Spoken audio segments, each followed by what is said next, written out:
नमस्कार, मी प्रसन्न जोशी. आपल्या सगळ्यांचं लक्षवेधीच्या आजच्या या खास एपिसोडमध्ये स्वागत. आपला देश धर्मनिरपेक्ष घटनेवरती आधारित आहे, ज्याचा आपल्याला अभिमान सुद्धा आहे. पण त्याच वेळी या देशामधलं जात, धर्म आणि भाषेच्या अस्मितेचं वास्तव हा इतिहास आहे.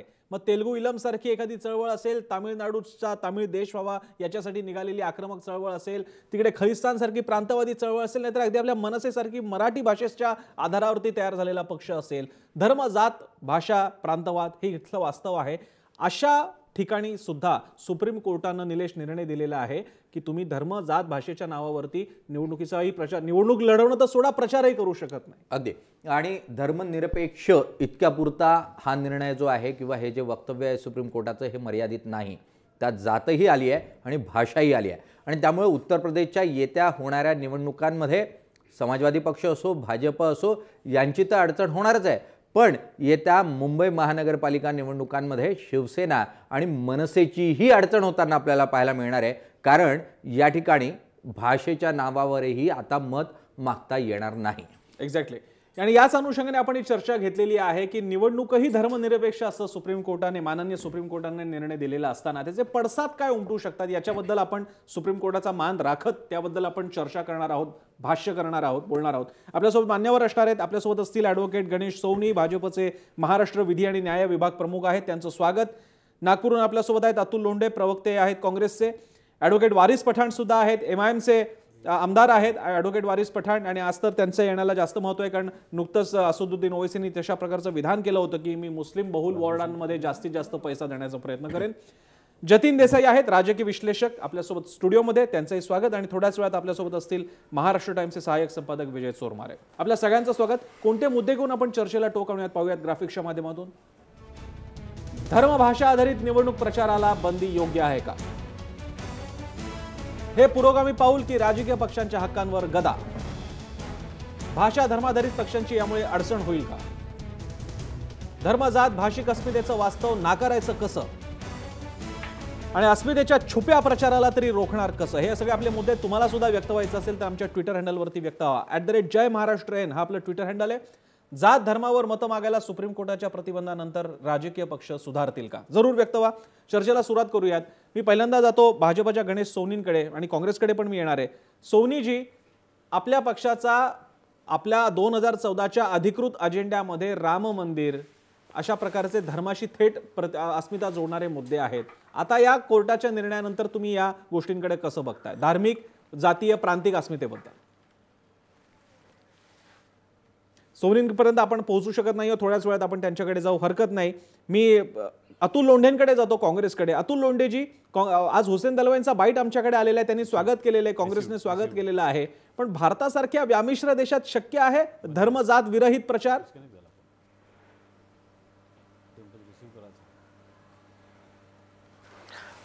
तो शक्य जरी नसला तरी तो शक्य करणं जे आहे ती आपल्या घटनेमधली एक जी त्यावेळेसच्या घटनाकारांनी म्हणजे त्या घटना बनवण्यामध्ये जवळपास सगळ्याच पक्षाची लोक होती, सगळ्याच धर्माची लोक होती, सगळ्या जातीची लोक होती, भाषेची, प्रांताची, सगळ्या याची लोक होती ज्यांनी स्वातंत्र्य लढ्यामध्ये योगदान दिलं होतं. आणि त्याच वेळेस धर्मनिरपेक्ष शब्द हा जरी 1976 मध्ये आला असला तरी घटनेचा आर्टिकल 25 ते 28 आणि 44 आणि 29-30 ज्याच्यामध्ये धर्मनिरपेक्ष विचाराची तत्व जी आहे ती बीजे रोवली होती. आता आपण आपल्या सुरुवातीच्या इंट्रोडक्शन मध्ये जे सांगितलं होतं की तमिळ इल्लमच्या मुवमेंट बद्दल सांगितलं, आपण खलिस्तानच्या मुवमेंट मध्ये सांगितलं, एक लार्जर नागालँडची मुवमेंट पण आहे. तर या मुवमेंटच्या अनुषंगाने जर आपण विचार केला, आता 70 वर्षानंतर आपल्याला एक भारतीयत्व म्हणून, भारतीय म्हणून ही आयडेंटिटी इस्टॅब्लिश करण्याची ही योग्य वेळ आहे. आणि हा खटला जवळजवळ 20 वर्ष चाललेला आहे. अनेक शब्दाचे याच्यामध्ये इंटरप्रिटेशन झालेले आहे. आणि शेवटी आज सुप्रीम कोर्ट ह्या निर्णयावर आलं की ह्याचा वापर जो आहे याच्या वापरामुळे भारतामध्ये जातीच्या धर्माच्या नावावर जी आहे ती विभागणी होऊन कलुष म्हणजे द्वेष वाढतो. आणि निवडणूक हे त्याचं एक मेन माध्यम असतं त्यावेळेसचं. आणि याच्यावर सातत्यानं फोपावत चालल्या विकासाचे मुद्दे बऱ्याच वेळा बाजूला राहतात निवडणुकांमध्ये. आणि ह्या सगळ्या मुद्द्यांवर निवडणुका होतात अस्मितांच्या आणि भावनांच्या आधाराला घेऊन. आणि तो धक्का पोचतो कुठतरी देशाच्या. एकूणच काँग्रेसचं स्वागत करते अतुल लोंढेजी, काँग्रेसकडनं स्वागत होत आहे आणि भाजपची पण हीच भूमिका आहे, भाजप सुद्धा स्वागत करते. पण याच्यामध्ये थोडासा एक भाग असा आहे की या दोन्ही पक्षांच्या ते पथ्यावर पडणार आहे. खरं तर लहान पक्ष की जे अशा अस्मिता घेऊन राजकारण करत असतात त्यांना ते मार्ग ठरणार आहेत. सोनी पण आता आपल्या सोबत आहेत. सोनीजी, स्वागत आहे तुमचं चर्चेमध्ये. भाजप या निर्णयाकडे कसं बघतोय?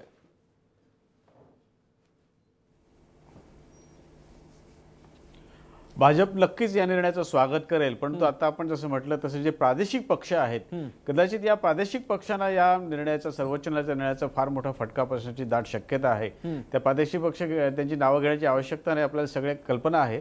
परंतु या सर्व निकालात जो आता निकाल आलेला आपल्या समोर 125 पानाचा जो निकाल आहे, जेमतेम 1 तासाभरापूर्वी आपल्याला प्राप्त झालेला आहे तो, त्याच्यामध्ये एक असं जाणवतं की कदाचित या निकालामुळे सर्वोच्च न्यायालयाचं सार्वभौमत्व हे जे संसद जे आहे किंवा आपल्या विधिमंडळ जे आहे त्याच्यापेक्षा जास्त का विधिमंडळ श्रेष्ठ, कदाचित असा एक नवीन वाद की त्याला पेव फुटू शकेल अशी एक थोडीशी भीती म्हणा किंवा एक शक्यता याच्यामध्ये वाटते. कारण ह्या निकालाचं जे स्वरूप आहे 4 न्यायाधीश एका बाजूला 3 न्यायाधीश दुसऱ्या बाजूला अशी ह्याच्यामध्ये विभागणी झालेली आहे 4:3. आणि जे डिसेंटिंग जे जजेस ज्यांनी या मुख्य न्यायमूर्तींच्या ज्या संमती दिलेली नाही त्यांचं म्हणणं असं की प्रत्येक समाजामध्ये काही काही विशिष्ट अडचणी अडीअडचणी असतात, अशा गोष्टींना जर राजकीय नेत्यांनी जर हात घातला त्याच्यावरती फुंकर घालण्याचा प्रयत्न केला तर मग त्यांच्या हक्कावरती गदा येऊ शकते का, अशा तऱ्हेचं इंटरप्रिटेशन जे मायनॉरिटी जज आहेत त्यांनी याच्यामध्ये केलेलं आहे.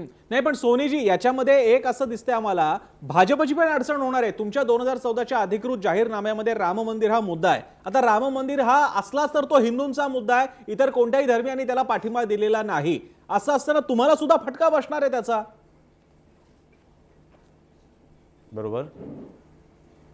नाही, मी एकदम खुला या विषयावरती पूर्वी आपल्याकडे चर्चा झालेली तेव्हा मी स्पष्ट केलेलं होतं की राम मंदिरचा मुद्दा 2014च्या लोकसभा निवडणुकीमध्ये तब्बल 42व्या क्रमांकावरती गेलेला आहे. त्यामुळे राम मंदिराच्या प्रश्नाला आमचा राजकीय पक्ष किती प्राधान्य देतो, आमच्या राजकीय पक्षाला विकास हे सर्वात मोठं प्राधान्य आहे. त्यामुळे तो 42 नंबर गेलेल्या मुद्द्याला किती प्राधान्य द्यायचं, पक्ष कुठल्या नजरेने बघतो याचा सर्वांनी त्याचा विचार करू शकता. आपण सोनी ही फसवणूक नाही केली का तुम्ही मतदारांची? अहो सोनी साहेब ही फसवणूक नाही का, हा जुमला नाही का नवीन एक की तुम्ही राम मंदिराच्या नावावर इतकी मतं मागितली 1992 पासून आणि आता तुम्ही म्हणतात की नाही तो 42व्या क्रमांकावर गेलाय, आता त्याला आमचा पक्ष किती प्राधान्य देतो ते त्यातून लक्षात येईल. फसवणूक केली तुम्ही मतदारांची या माध्यमातून. नाही, फसवणुकीचा प्रश्न आहे. 1994 मध्ये जेव्हा उत्तर प्रदेशामध्ये विधानसभेच्या निवडणुका झाल्या, जेव्हा कल्याण सिंग मुख्यमंत्री होते तेव्हाच हा मुद्द्यांनी इंग्लिशमध्ये सांगायचं तर बॅक सीट घेतलेली आहे. त्यामुळे 94च्या लोकसभा माफ करा उत्तर प्रदेशाच्या विधानसभा इलेक्शन पासून हा राम मंदिर हा नक्कीच मागे पडलेला मुद्दा आहे किंवा रेलिगेट झालेला मुद्दा असं म्हणायला हरकत नाही. नाही सोनीजी मला कोर्टाच्या भाषेत सांगा, सुप्रीम कोर्ट जेव्हा म्हणतं की भाषेच्या आधारावर प्रांताच्या धर्माच्या आधारावरती प्रचार नको, त्यावेळी तुमचा मुद्दा पहिला असो का 42 असो ते कोर्ट मान्य करेल का? तुम्हीच सांगा, तुम्ही कायदेतज्ञ आहात. बरोबर.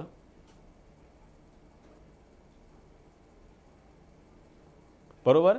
परंतु ह्या निकालामधून एकच आपल्याला असं जाणवतं की हिंदुत्वाची जी व्याख्या आहे जी 95च्या जस्टिस वर्मांच्या ज्या निकालामध्ये जी होती त्या हिंदुत्वाच्या व्याख्येला परत रिव्हिजिट करायला सर्वोच्च न्यायालयाने आजच्या या निकालामध्ये नकार दिलेला आहे.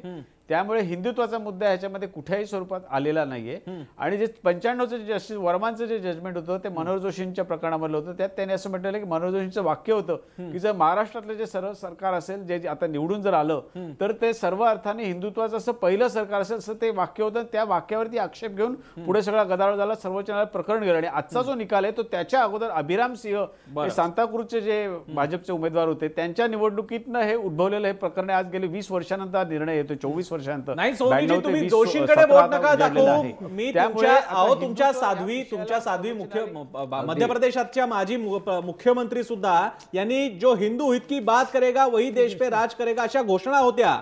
अयोध्येत राम हाताला काम मजुरीला दाम अशा प्रकारे तुमच्या घोषणा होत्या. त्यामुळे आता तुम्ही फिरू नका, तुमच्याकडे पण 3 बोटं जाणार आहेत. मी पहिला मुख्यमंत्री निवासातच मंदिर बांधण्याचं काम जे आहे त्यांनी केलेलं होतं. एक्झॅक्टली. त्यामुळे हे सगळे मुद्दे तुम्हाला पण रिव्हिजिट करणार आहे. त्यापूर्वी मी आता वारिस पठाणांकडे जातो, पण त्यांचा मुद्दा ताजा आहे, अगदी काल आजचा आहे मुद्दा. वारिस पठाण जी बहुत बहुत धन्यवाद इस चर्चा में शरीक होने के लिए. वारिस जी आम्हाला सांगा, कालच तुमच्या असदुद्दीन ओवैसींनी एका जाहीर सभेत असं म्हटलं जर का आमच्याकडे एमआयएमला बीएमसीची सत्ता मिळाली तर मुस्लिम वॉर्डांमध्ये आम्ही 7,700 कोटी देऊ. आणि नेमका आता सुप्रीम कोर्टाचा निर्णय आहे, तुम्ही याकडे कसं बघताय?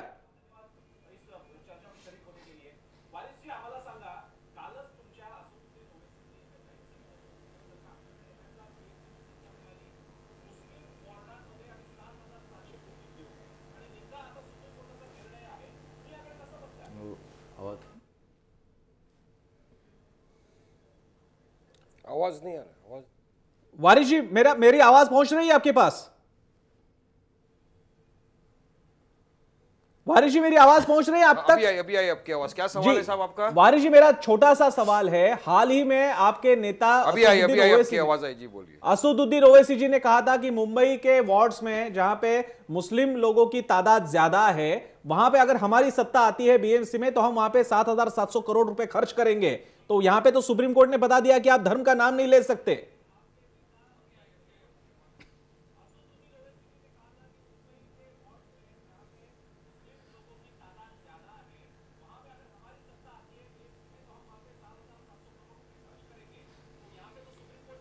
देखिए साहब, आपकी बात का मैं जवाब देता हूं। कल ओवैसी साहब ने जो सभा ली थी उसमें उन्होंने ये कहा था कि कॉरपोरेशन का जो बजट है वो 36,000 करोड़ रुपए का बजट है। उसमें अगर आप देखेंगे कि मुस्लिम पॉपुलेशन कितना है तो आया 21% पॉपुलेशन है। तो उन्होंने सवाल किया कि इतनी सारी जो स्कूलें बंद है बीएमसी की, इतने सारे हॉस्पिटल बंद है, उन्होंने एड्रेस के साथ बताया कि यहाँ पे ये स्कूल बंद है, यहाँ पे ये हॉस्पिटल बंद है, इस एरिया के अंदर ये स्कूल को रिपेयर के नाम पे लिया लेकिन अब तक चालू नहीं किया गया।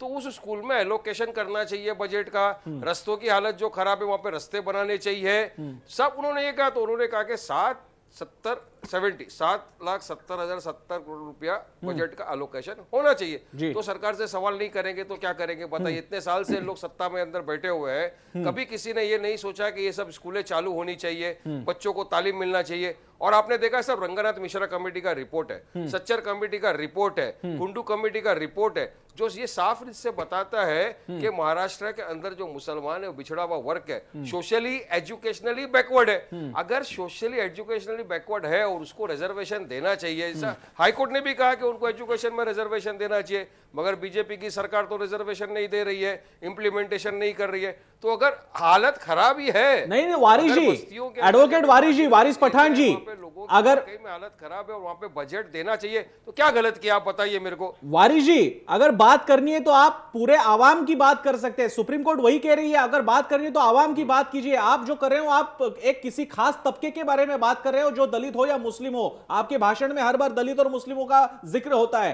तो यहां पे बात ऐसे कि आप पूरे आवाम की बात कीजिए, सिर्फ मुस्लिमों की बात मत कीजिए।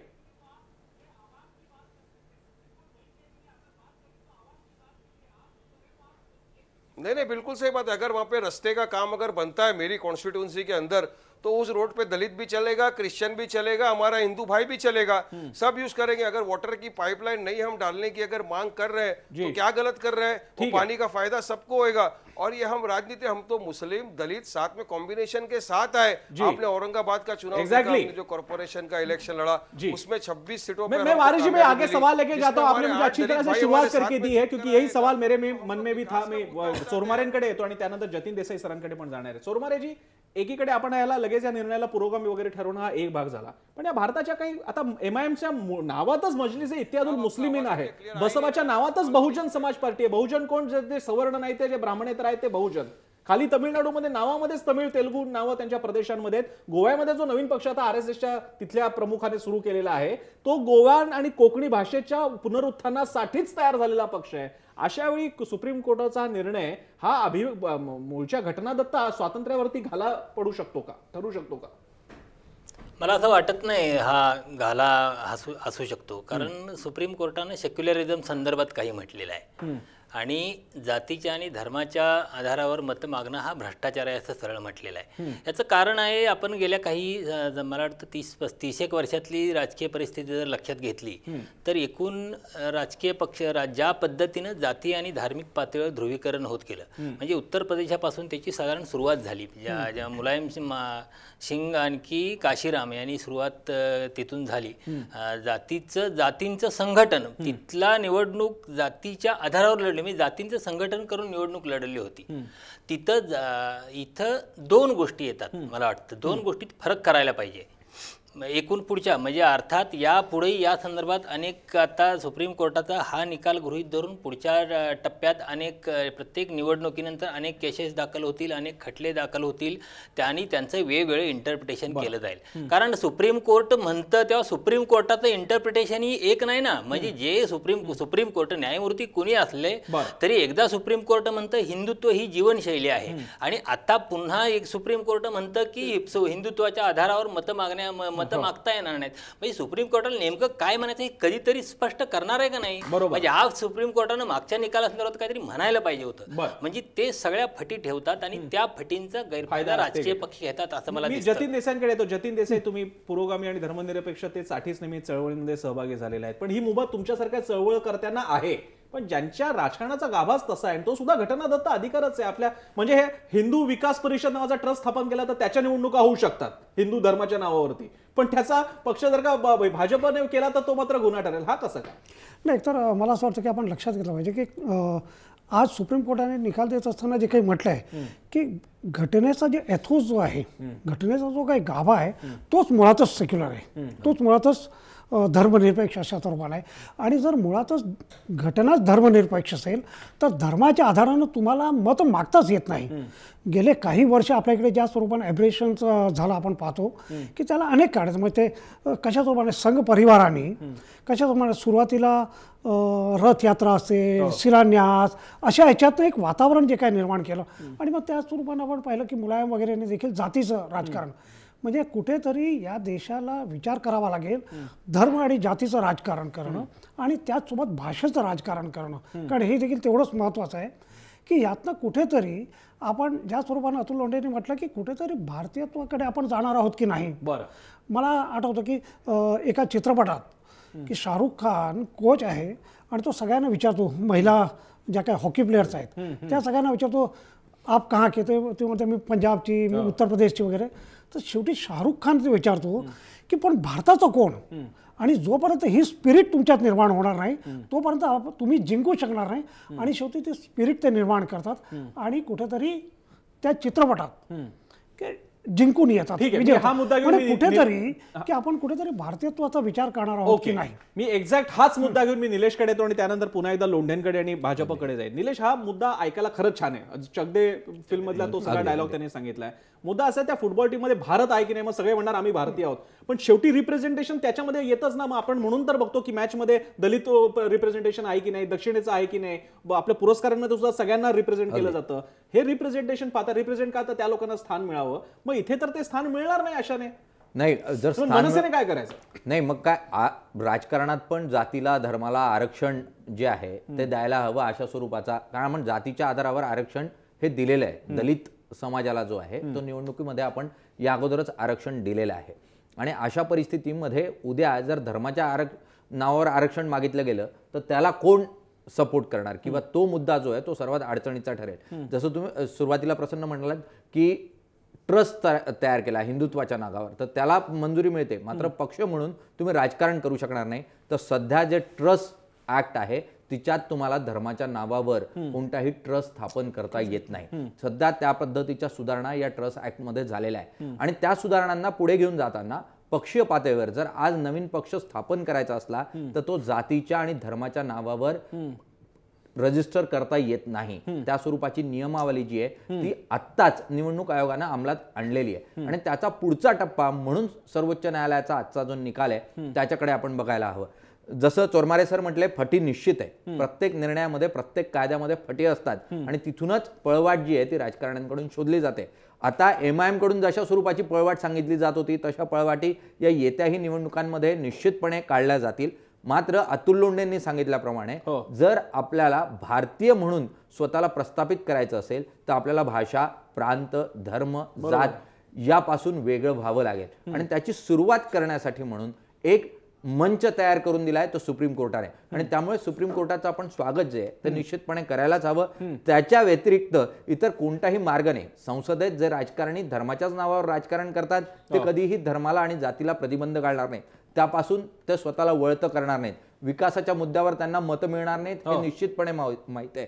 आणि त्यामुळे धर्माच्याच नावावर राजकारण केलं तर एक गठ्ठा मतदान मिळतं, भाषेच्या नावावर मिळतं, जातीच्या नावावर मिळतं. आणि त्यामुळे आजचा हा निर्णय हा ऐतिहासिक आहे, त्याची अंमलबजावणी कितपत होईल, हो. त्याचा दुरुपयोग हा कशा स्वरूपात या कायद्याच्या पळवाटांचा केला जाईल, हा पुढच्या काळातल्या इंटरप्रिटेशनचा निश्चितपणे मुद्दा असेल. मी लोंढेंकडे जातो ह्याच्यातला मुद्दा घेऊन. लोंढेजी, हे खरं आहे की काँग्रेसने त्या अर्थानं धर्माचं राजकारण केलं नाही, जाहीर धर्माचं राजकारण, पण शेवटी तुमचे सुद्धा अल्पसंख्याक मोर्चा कक्ष आहेत, तुमचे मायनॉरिटीचं तुमचा वेगळा सेल असतो, बाकीच्या जातीचे आहेत, आदिवासी आहेत, SC NTचे वेगळे सेल आहेत. अशा प्रकारे तुम्ही ते राजकारण, आपण स्पिरिट बद्दल बोलूयात, तुम्ही नाव नका घेऊ हिंदू धर्मियांचं, पण शेवटी काँग्रेसचं पण राजकारण असतं. मग या गोष्टीला शेवटी आपण मान्य करणार आहोत की नाही की या देशात धर्म आणि जात हे वास्तव आहे. धर्मनिरपेक्ष हा शब्द धर्म न मानणारा देश नसून सगळ्या धर्मांना मानून सुद्धा कोणाला एखाद्याला स्पेशल ट्रीटमेंट न देणारा देश आहे आपला. अशा ठिकाणी हा कायदा तुम्हाला कसा वाटतो?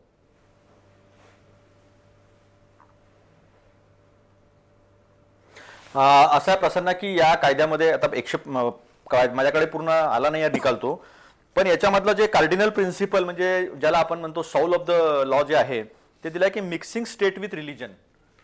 म्हणजे आपण जी चर्चा करत होतात की ट्रस्ट ऍक्टची चर्चा निलेशनी केली किंवा आपण विविध संस्थांच्या संदर्भामध्ये चर्चा केली, त्याच्यापेक्षा स्टेट हा शब्द जो आहे याच्यामध्ये व्यक्ती आणि राज्य याचा जो संबंध आहे तो संबंध तुम्ही राज्यामध्ये जेव्हा राज्य सरकार म्हणून आणि केंद्र सरकार म्हणून बसता आणि तेव्हा तुमचा पाहण्याचा दृष्टिकोन जो आहे तो धर्मविरहित, जातविरहित, प्रांतविरहित, भाषाविरहित भारतीय नागरिक म्हणून असला पाहिजे. हे कॉन्स्टिट्यूशन मधलं इनहेरंट प्रिन्सिपल आहे, ते आत्महत्याचा गाभा आहे. आता महत्वाची गोष्ट कशी आहे की काही पक्षांनी तिरंगा झेंडा हा 99 पर्यंत लावलाच नाही, जो आपला कॉन्स्टिट्यूशनल आणि देशाचा मुख्य झेंडा आहे. इतर अनेक झेंडे असतील, अनेकांचे वेगळे झेंडे आहे, 562 राज्य मिळून हे देश झाला 70 वर्ष झाले, अतिशय बाल्यावस्थेमध्ये आहे. तर हे ॲबरेशन्स याला मी म्हणेल आपल्या याच्यामधले सोसायटी मधले ऍज अ भारत म्हणून एक समाज म्हणून जर विचार केला तर याचे ॲबरेशन्स आहे. पण एक सेक्शन आपण लक्षात घेतला पाहिजे की 90च्या दशकामध्ये जो जन्माला आलेला आहे त्याची लोकसंख्या जी जवळजवळ आहे ती 52% आहे 25 वर्ष आतमधली. आणि यावेळेसची जी निवडणूक आहे ती पहिल्यांदा जो विरोधी पक्ष मुख्य जो मंडल कमंडल मधून ज्याचा खरा राजकीय जन्म झाला त्या पक्षाला सुद्धा विकासाच्या मुद्द्याकडे यावं लागलं. म्हणजे 370 किंवा राम मंदिर असे हे मुद्दे सोडून त्यांना आम्ही 2 करोड रोजगार निर्माण करू किंवा 9% विकास निर्माण करू, किसान कार्ड देऊ, या मुद्द्यांवर त्यांना यावं लागलं. ही स्ट्रेंथ आपल्या एक कलेक्टिव्ह कॉन्शियसनेस ज्याला म्हणतो आपण, म्हणजे जे एक सामूहिक शहाणपण या देशामधलं जे आहे त्या सामूहिक शहाणपणाकडे आणलंच आहे. आज त्याच्यावर फक्त शिक्कामोर्तब झालं. माझी फक्त एकच गोष्ट आहे की हा निकाल जो आहे हा एक्सटेंड होईल, म्हणजे हा निवडणुकांपर्यंत मर्यादित न राहता तुम्ही जेव्हा या देशाच्या राज्यघटनेची शपथ घेऊन सभागृहामध्ये जाता, या देशाच्या कॅबिनेटचे मंत्री होता, तेव्हा तुम्हाला रामजादे हरामजादे असं म्हणता येणार नाही सामूहिकरित्या. तुम्हाला धर्माच्या नावावर मत मागता येणार नाही. जे आदित्यनाथ करतात, जे गिरिराज करतात, ज्या निलंजना ज्योती करतात मंत्रिपदाची या घटनेची शपथ घेऊन, त्यांना पण हे करता येत नाही. या निकालाचं एक्सटेन्शन नक्कीच इकडे जाईल. ओके, मी जातो आता सोनींकडे. मला एक चांगला मुद्दा दिलेला आहे लोंढेंनी, चांगला मुद्दा दिला. मी सोनींकडे जातो. सोनीजी, प्रचार हा 2 प्रकारे केला जातो, एक भाषेतून आणि एक अप्रत्यक्षरित्या तुमच्या कृतीतून. 2014च्या सुमारास नरेंद्र मोदींची गुजरातमधल्या एका सभेमध्ये बाकी सगळ्या प्रामुख्याने हिंदू धर्मातल्या अनेक प्रथा परंपरांवाल्या मांडणाऱ्या लोकांचे पगड्या स्वीकारल्या, पण एक मुस्लिम क्लेरिक आला होता, त्याची टोपी मात्र स्कल कॅप मात्र स्वीकारली नाही. हा सुद्धा प्रचार असतो की मी यांची स्वीकारत नाही पण तुमची स्वीकारतो. या धार्मिक प्रचाराचं काय करणार तुम्ही?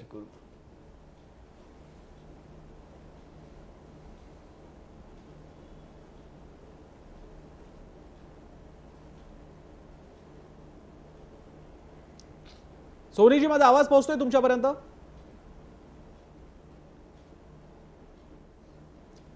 सोनींपर्यंत बहुधा आपला आवाज पोहोचत नाही, हरकत नाही. मी इथे पुन्हा जतीन देसाईंकडे येतो. जतीनजी, हा जे सगळे असे शेड्स आहेत, प्रचाराचे शेड्स आहेत, त्याच्यामध्ये पुन्हा हा गोंधळ राहीलच कायम? हा गोंधळ राहणारच. म्हणजे आता उदाहरणार्थ की 2014च्या निवडणुकीत आपण जर पाहिलं तर नरेंद्र मोदींनी कुठेही म्हणजे हिंदू धर्माच्या संरक्षणासाठी मला मत द्या किंवा भाजपला मत द्या असं कुठेही म्हटलेलं नाही. परंतु त्यांची एकूण जी काही इमेज 2002 नंतर जी काही संबंध देशात जी काही निर्माण झाली त्यातून ते स्पष्ट होतं. आणि तुम्ही ज्या स्वरूपानं म्हटलं की मुस्लिमांचे स्कल कॅप नाकारणं आणि इतरांचे स्वीकारणं हे देखील कुठेतरी अप्रत्यक्षरित्या कुठेतरी एक मेसेज देणं जो काही प्रकार आहे तो आहेच. मला असं वाटतं की सुरुवातीला जे काय सोनी जे काय म्हटलं की एकतर आपण कुठेतरी लक्षात घेतलं पाहिजे, आपल्याला असं म्हणता येणार नाही की सुप्रीम कोर्टाने आज जो काही निकाल दिला आहे तो लगेच म्हणजे उत्तर प्रदेश आणि या ज्या काही निवडणूक आहेत त्या निवडणुकीत त्याचा तंतोतंत अंमल होईल असं सांगणं कठीण आहे. परंतु कुठेतरी एक प्रोसेस सुरू झाली आपल्याला असं म्हणता येईल की आज नाहीतर किमान 2019च्या निवडणुकीत त्याचा जास्तीत जास्त अंमल होईल हे पाहणं गरजेचं आहे. आणि मला असं म्हणून वाटतं की एखादा धर्माच्या संदर्भात किंवा अनुयायी भक्तांच्या संदर्भात पहिला मुद्दा असो 42 असो की 50 असो, मुद्दे हे मुद्देच असतात. आणि जेव्हा आपण निवडणुकीचा मॅनिफेस्टो म्हणतो तेव्हा निवडणुकीच्या मॅनिफेस्टोमध्ये जे काही 100 मुद्दे असतील ते 100 मुद्दे आम्ही पूर्ण करण्यासाठी बांधील आहोत अशा स्वरूपाचं असतं.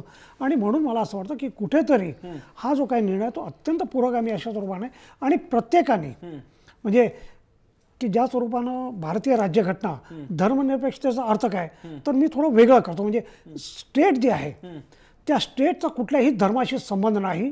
स्टेट कुठल्याही धर्माला प्रोत्साहन देणार नाही किंवा डिस्करेज देखील करणार नाही. अशा स्वरूपाने स्टेटची भूमिका असली पाहिजे. निलेश, हा जो स्टेटचा मुद्दा येतोय ना, स्टेट धर्मनिरपेक्ष आहे, पण मी मी आमदार म्हणून उभा राहत असतो त्यावेळी माझा पक्ष जर का मुस्लिम लीग असेल तर मी उभा राहायचं की नाही?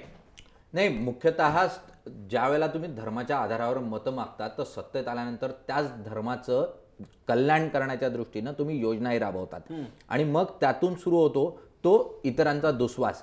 तुम्ही मुळात जसं अगोदरही चर्चेदरम्यान आलं, आमदार पदाची शपथ असो की मंत्रिपदाची शपथ असो, आपण कोणाबद्दलही ममत्व भाव जो आहे तो बाळगणार नाही अशी आपण संविधानावर हात ठेवून शपथ घेतो ना. इतकंच नाही तर आपल्या पदाचा आपण गैरवापर करणार नाही अशी शपथ घेतो. मात्र जर तुम्ही आश्वासनं ही धर्माच्या आधारावर, जातीच्या आधारावर, भाषेच्या आधारावर दिलेली आहे तर मग तुम्ही ममत्व बाळगणार नाही अशी शपथ कसं घेऊ शकता? हा मूळ प्रश्न या ठिकाणी निर्माण होतो. आणि जसं जतीन सर पण म्हणाले की उत्तर प्रदेशच्या निवडणुकांमध्ये तातडीनं या निर्णयाची अंमलबजावणी होईल का, तर सुप्रीम कोर्टाच्या या 7 जजेसच्या बेंचनं स्पष्टपणे सांगितलंय की लोकप्रतिनिधी कायद्याअंतर्गत जर याची कोणतीही अशा स्वरूपाची जर कारवाई निवडणुकांमध्ये राजकीय पक्षांकडून किंवा प्रतिनिधींकडून केली गेली, फक्त प्रतिनिधीच नाही तर त्यांच्या विरोधकांकडून आणि त्यांच्या एजंट्सकडून, त्यांचे जे दलाल आहेत राजकीय त्यांच्याकडून प्रचार म्हणून जर धर्माचा वापर केला गेला तर त्याचा एक न्यायिक खटला म्हणून दाखल केला जाऊ शकतो आणि लोकप्रतिनिधी कायद्याअंतर्गत कारवाई होऊ शकते. आणि त्यामुळे आत्ता लगेच काय तातडीने काय होणार नाही अशी परिस्थिती उत्तर प्रदेशच्या निवडणुकांमध्येही नसेल आणि मुंबई महानगरपालिकेच्या निवडणुकीतही नसेल. आणि त्यामुळे राज ठाकरे असो, शिवसेनेचे उद्धव ठाकरे असो किंवा MIMचे अव्वासी असो, या सगळ्यांना सुप्रीम कोर्टाचा हा जो आजचा निकाल आहे हा लागू असेल. मी चोरमारांकडे जाऊन पुन्हा बाकीच्यांकडे जाईन. चोरमारेजी, हे स्पिरिट खरंच चांगलं आहे, मुद्दा मी स्पिरिट बद्दल म्हणतच नाही. प्रश्न असा आहे की निवडणुकीच्या प्रचारामध्ये दरम्यान बघतात आपले काँग्रेसचे असो नाही कोणी असो, मुस्लिम भागात गेलं की दर्ग्याला भेट दिली, हिंदू भागात गेलं की मंदिराला भेट दिली. मग हा सगळा प्रचाराचा भाग ठरणार की नाही? तुम्ही ज्या फटी म्हणताय त्या अनुषंगाने मी तुमचं लक्ष वेधू इच्छितो. मग फक्त कम्युनिस्टच उरले, मग या देशामध्ये पक्ष कम्युनिस्टच उरले. मग काँग्रेस, सुप्रीम कोर्टाला अपेक्षित पक्ष फक्त कम्युनिझम आहे का ते लक्षात घ्यावं. मग कारण मगातपासून आपण चर्चा करतो की या येणाऱ्या तातडीच्या निवडणुकीत याचं कुठलंही इम्प्लिमेंटेशन आपल्याला असं हार्ड अँड फास्ट दिसणार नाही किंवा नंतरच्या काही काळाने येणाऱ्या निवडणुकीमध्ये सुद्धा याचं तंतोतंत पालन दिसणार नाही. मला वाटतं आपण याचा व्यापक अर्थ असा घ्यायला पाहिजे की सुप्रीम कोर्टाच्या म्हणण्याचा की जातीच्या आणि धर्माच्या आधारावर निवडणुका लढवण्याचं या देशात कधीही थांबणार नाही. कारण इथला सगळा पायात सगळा निवडणुकांचा त्या गोष्टीवर अवलंबून आहे. कारण सगळे राजकीय पक्ष उमेदवारी देताना सुद्धा त्या प्रदेशात देसाई जे अशा धार्मिक राजकारणाला एक निगेटिव्ह शेड मधून बघतात ते तुम्ही पण तसं बघता का? ते वास्तव आहे म्हणून तुम्ही त्याच्याकडे निष्पक्ष पद्धतीने बघाल. हे वाईट का चांगलं, का चांगलं वाईट नाहीच आहे? मला त्यातलं वाईट काय दिसते, वाईट गोष्ट अशी मला दिसते की धर्माच्या किंवा जातीच्या आधारावर विद्वेष पसरवणं ही गोष्ट वाईट आहे. आणि धर्माच्या आणि जातीच्या आधारावर विद्वेष पसरवण्याला सुप्रीम कोर्टाचा बेसिक आक्षेप आहे. सुरुवातीच्या काळात सुद्धा म्हणजे अगदी काशीराम किंवा मुलायम सिंग यांनी धर्माच्या आधारावर जातीय विद्वेष नव्हता पसरवला. त्यांनी जातींचं संघटन करून काही गोळाबेरीज करून त्यातून राजकारण केलं होतं. त्यांनी एकमेक जातींच्या विरोधात भडकावलं नव्हतं. हे राजकारण भारतीय जनता पक्षाने सुरू केलेलं आहे. मी आता शेवटची 5 मिनिटं आणि मी पहिल्यांदा वारिस पठाणांकडे चाललो आणि त्यानंतर सोनींकडे मी जाणार आहे. वारिस पठाण जी, मैं आपसे सिर्फ एक सवाल पूछना चाहता हूं. इस सारे निर्णय के बाद आपके पार्टी के नाम में ही मजलिस इत्तेहादुल मुस्लिमीन है, तो ये तो खुली तरह का सीक्रेट है कि भाई आपकी पार्टी बेसिक तौर पे मुसलमानों के लिए काम करने वाली पार्टी रहेगी. तो अब इस निर्णय के बाद आप मुसलमानों की तरफदारी किस तरह से कर पाओगे?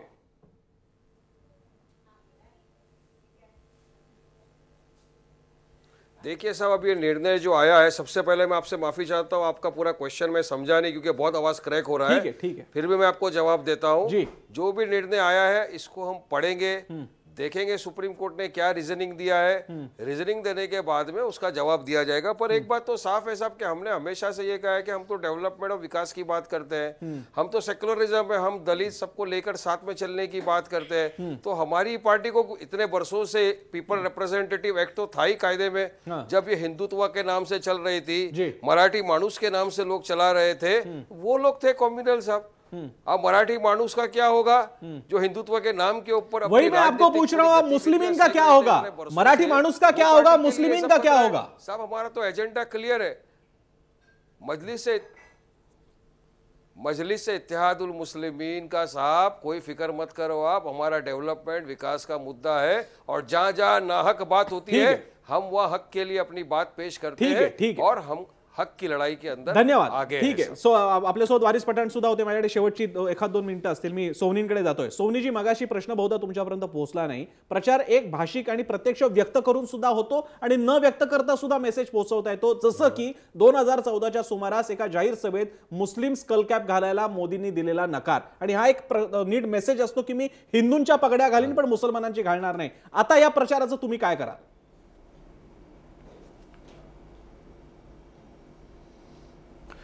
कुठला मी पेहराव करावा आणि कुठला नाही हा माझा वैयक्तिक प्रश्न आहे। आणि जर पेहराव केल्यामुळे जर संतुष्टीकरणाचा चुकीचा जर संदेश जात असेल तर त्या संदेश तो न जाण्यासाठी मोदींनी जी खबरदारी घेतली असं मी म्हणेन त्या बाबतीत। त्यामुळे केवळ पगडी त्यांनी विशिष्ट स्वरूपाची घातली नाही, विशिष्ट डोक्यावरचं शिरस्थान म्हणा किंवा आणखी कॅप म्हणा ती घातली नाही, फर कॅप। त्यामुळे केवळ मोदीजींना त्या बाबतीत आपल्याला दोष देणं हे अत्यंत गैर ठरेल। त्यामुळे संतुष्टीकरणापासून दूर राहण्यासाठी त्यांनी तो दिलेला नकार आहे असं मी समजतो। नाही, सोवनीजी, मुसलमानांचं संतुष्टीकरण नाही केलं याबद्दल समजा गुण दिला तुम्हाला, पण हिंदूंचं तुष्टीकरण करताय त्याचं काय?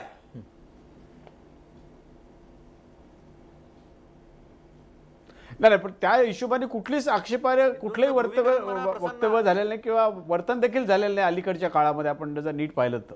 ठीक आहे, मी शेवट करताना निलेशकडे परत एकदा येतो। निलेश, या निकालावर एकच जाणवतं की इलेक्शन कोणत्या गॅप्स तयार होणार, ज्यांचा उल्लेख चोरमारांनी केला होता, त्या गॅप दिसायलाच लागल्यात आता काय करायचं? अगदी स्पष्टपणे सुप्रीम कोर्टानं निकाल दिलेला आहे आणि त्यातल्या पळवाटा या निकालाची प्रत हाती येण्याच्या अगोदरच राजकीय पक्षांनी शोधायला सुरुवात केलेली आहे आणि त्यामुळे पळवाटा या निश्चितपणे असतील। मात्र या निमित्तानं राजकीय पक्षांसमोरच्या आणि प्रतिनिधींसमोरच्या अडचणी वाढणार आहेत, कारण जातीचं प्रमाणपत्र योग्य नाही, इतकंच नाही जन्मदाखला योग्य दिला नाही, आपल्यावर जो खटले आहेत त्याची माहिती दिली नाही, संपत्तीचं विवरण योग्य दिलं नाही, म्हणून अनेक विरोधक हे न्यायालयात जात होते आणि यांची निवडणूक रद्दबादल ठरवा अशी मागणी करत होते।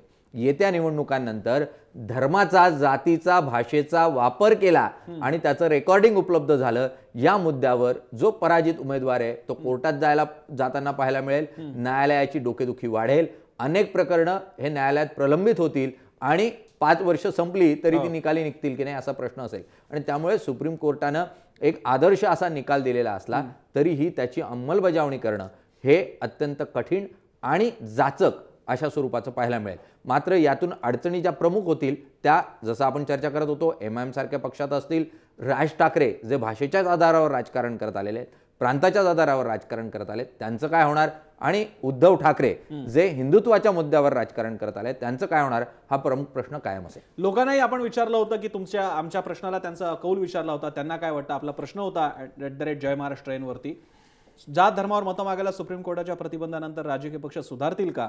बघूयात लोकांना काय वाटतंय। लोकांनी चर्चा पण बघितलेली असेल, मला पण आता कुतूहल आहे की काय कौल देत आहेत आपले प्रेक्षक। निलेश, कौल त्यांनी लगेच ओळखूनच दिलेला आहे। 70% लोक नाही म्हणतात की लोक सुधारणार नाहीत। कार्यक्रमाच्या शेवटी गेलं वर्ष गाजलं ते डिमॉनिटायझेशनच्या चर्चेवरती। डिमॉनिटायझेशन हा खूप मोठा शब्द झाला होता, आता सुप्रीम कोर्ट म्हणते depoliticization of religion and caste. Demonetization तर फसलं, आता डिपॉलिटिसायझेशन फसतंय की नाही याला मात्र आपल्याला वेळ द्यावा लागेल। फेब्रुवारीमध्ये तो निकाल आपल्याला बघायला मिळेल। सगळ्या निवडणुका आहेत। तुर्तास आपण सगळ्या मान्यवरांचे आभार मानूयात, गणेश सोनी, वारिस पठाण, अतुल लोंढे, जतीन देसाई आणि चोरमारे सरांचा। इथेच थांबूयात। पाहत राहा जय महाराष्ट्र।